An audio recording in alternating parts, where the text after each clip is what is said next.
Hola chicos, literatura 41. Bueno, querría decir un poquito cómo era Cervantes. Sobre Cervantes, al menos a mí me ha pasado,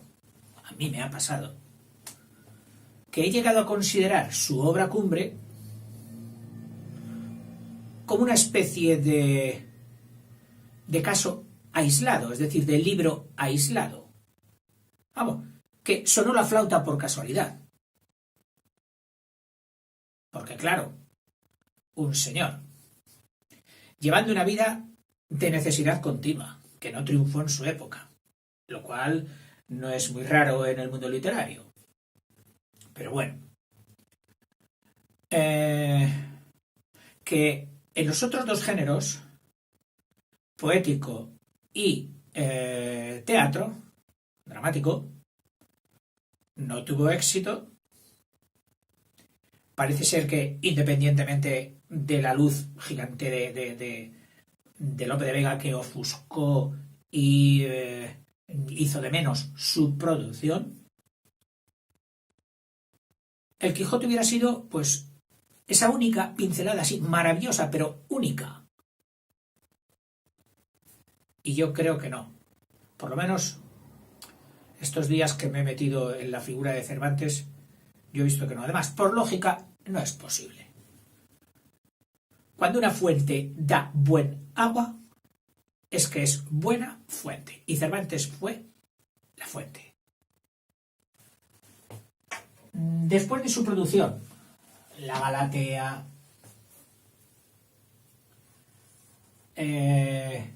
sus obras teatrales, las grandes, también mediocres. Un poquito más elevado en los entremeses, entre los que, por cierto, me olvidé de uno que yo mismo representé de pequeño, el Retablo de las Maravillas. Bueno, queda hecho.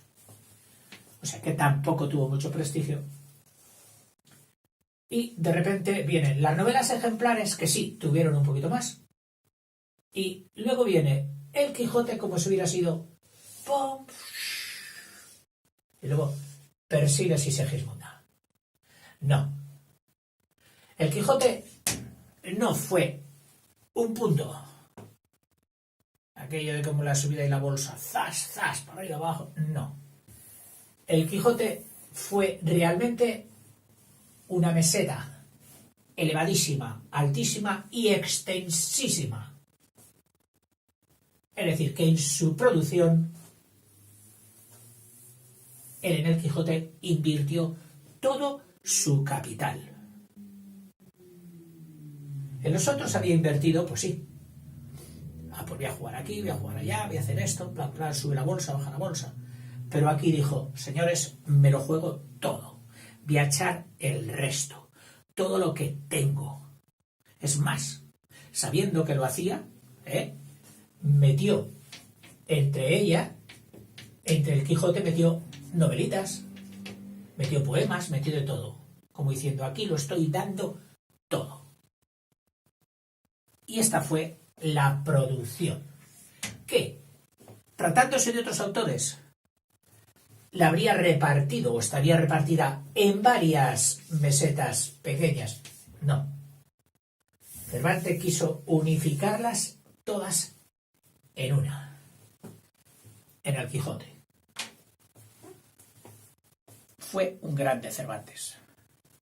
No fue un mediocre.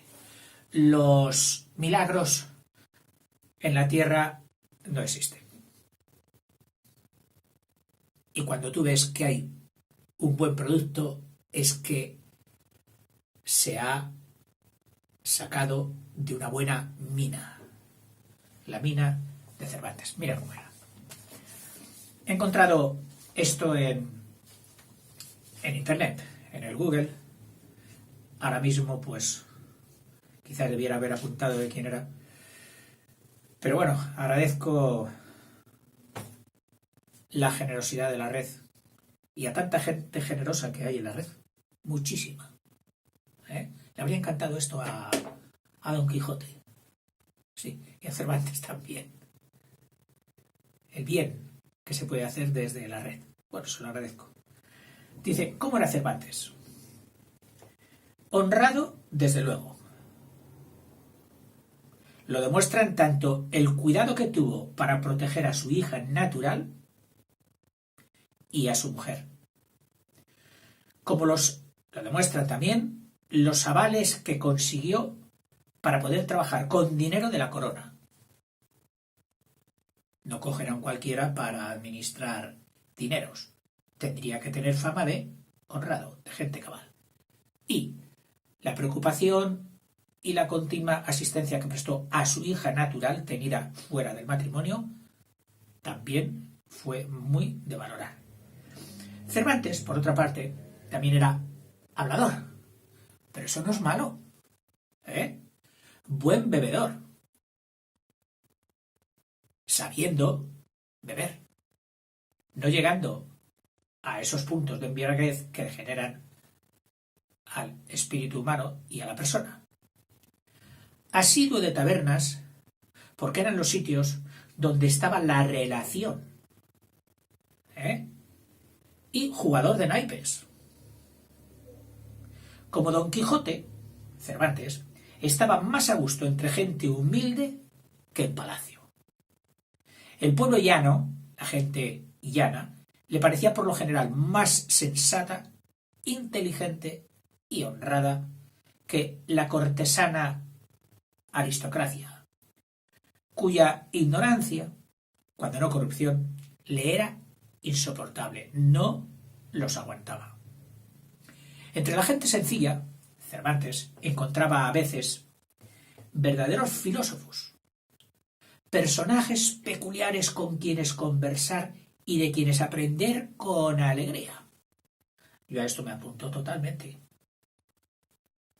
Yo, en cuanto puedo, me tomo unos días para viajar por los pueblos más pequeñitos de España y hablar con esta gente. Y encuentro maravillas. A veces me dicen, ¿y usted qué viene aquí? ¿Usted qué es de ciudad? ¿Usted qué sabe? Digo, no, oiga, no se confunda. Yo vengo aquí a aprender. Y es verdad. Y cuando has llegado a cierta relación franca y sencilla, es maravilloso las personas que te encuentras.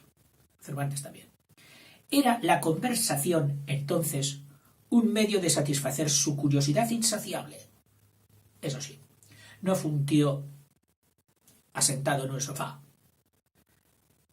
Inquietud, por saber cada día más, por encontrar nuevas metas, independientemente de la edad. Y esto lo conservan muy pocas personas.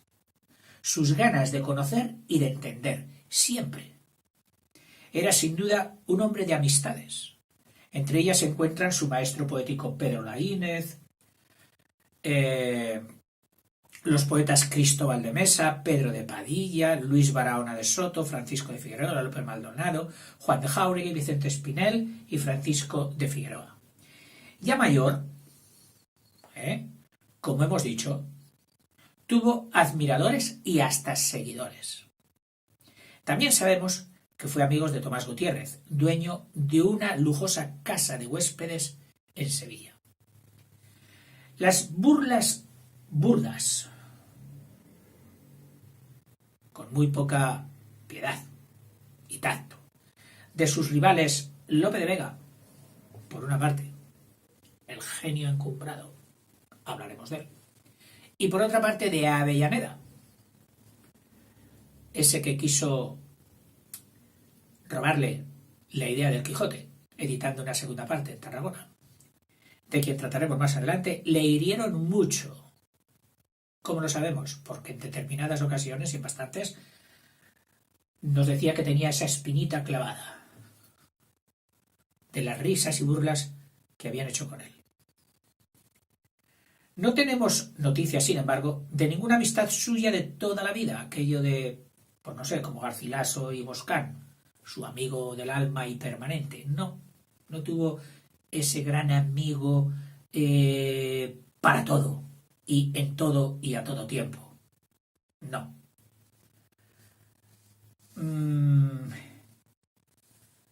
Ninguna que sepamos haya sido íntima. Tampoco tenemos noticia de una amistad femenina. Y sus relaciones emocionales con su mujer y con Ana Franca, la madre de su hija, de la hija natural que tuvo, parecen haber sido parcas, cortitas. No le marcaron mucho en su vida. Era un hombre rodeado de compañeros, pero al mismo tiempo solitario y callado.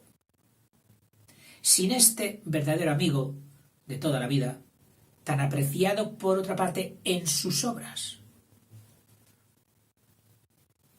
Él lo echaba en falta y en sus obras lo pondera mucho. El auténtico amigo, uno con el que vivir.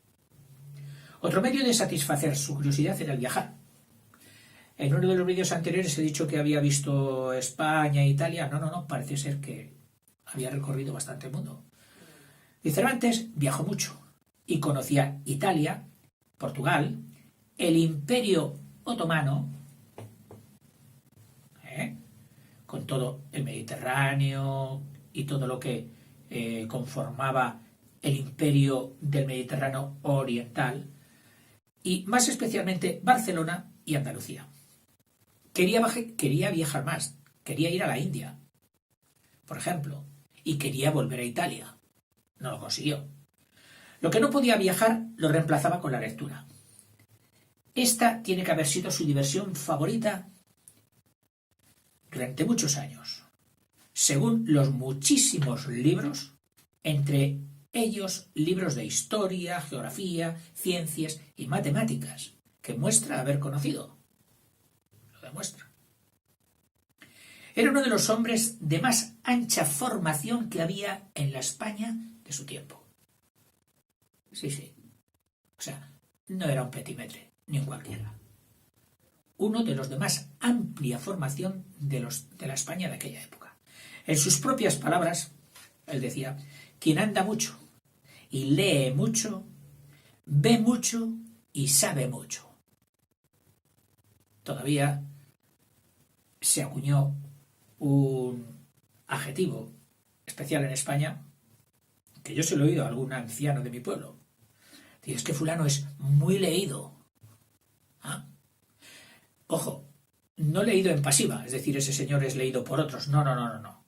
Leído llamaban al que había leído mucho, para indicar que tenía un alto grado de cultura y de conocimiento de la situación global del mundo.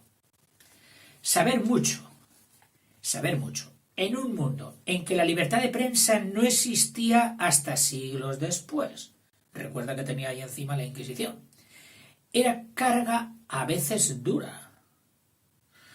Comunicar un punto de vista disidente, es que yo no pienso igual, y si lo digo, ojo. Sin rodeos, es decir, a las claras, yo no pienso así. Pues hacer esto le podía llevar directamente a los grilletes, cuando no a la hoguera. Pero, sin embargo, logra que sus opiniones políticas y religiosas, nacidas de sus experiencias más que de su lectura, de ver cómo era la gente, cómo se las tomaba, salen fácilmente de sus obras. Es decir, logra ponerlas sin llamar la atención de los inspectores de la moralidad. Quería una sociedad racional y por ello justa.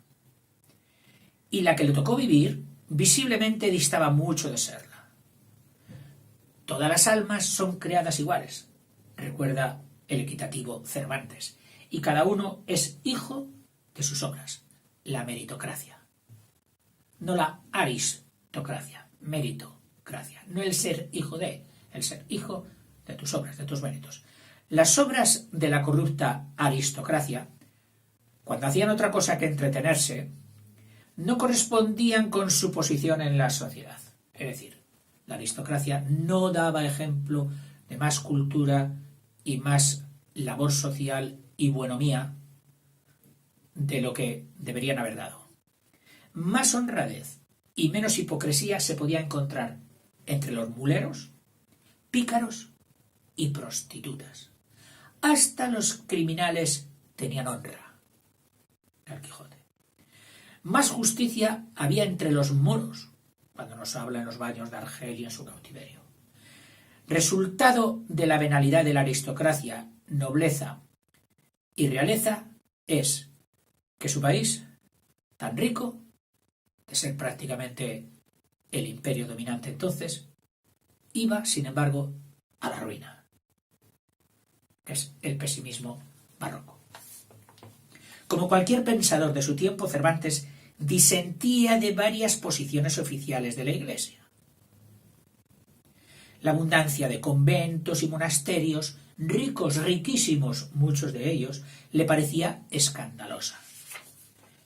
El culto a los falsos santos y milagros, donde entraba ahí la picaresca y la poca ética de los conventos. El mal cumplimiento de los votos religiosos. Personas que metidos en la vida religiosa habían hecho votos de pobreza, castidad, obediencia y no cumplían ninguna de las tres cosas y a la vista, es decir, sin reparos ya y sin escrúpulos. La falta de unidad contra su enemigo común, puesto que ahí tenían al turco, al imperio otomano, y la cristiandad no era capaz de juntarse, que él lo vivió mucho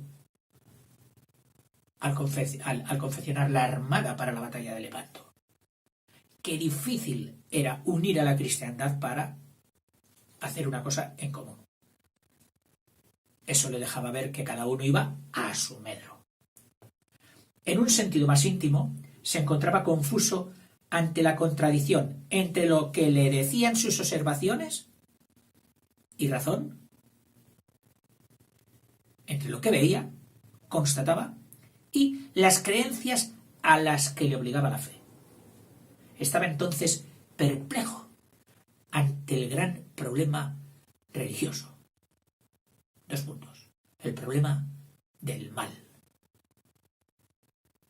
El problema que más ha acuciado y desvelado a todos los pensadores del mundo. El problema del mal.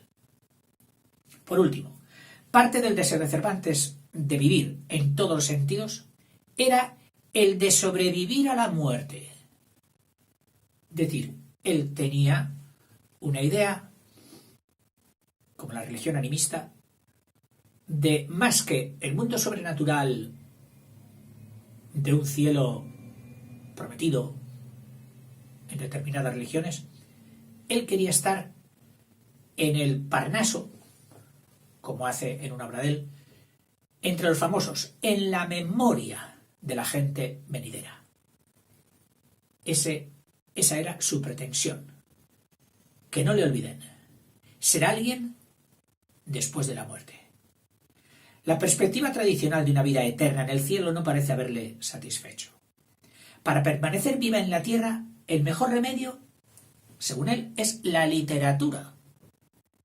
O sea, como más te recordarán es si escribes y dejas obras escritas.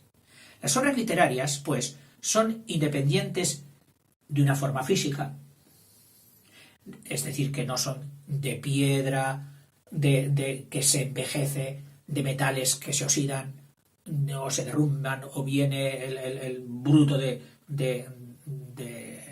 turno y dice, esto todo fuera, y se carga toda una cultura a bombazos. Dice, no. Dice, no son independientes de la forma física.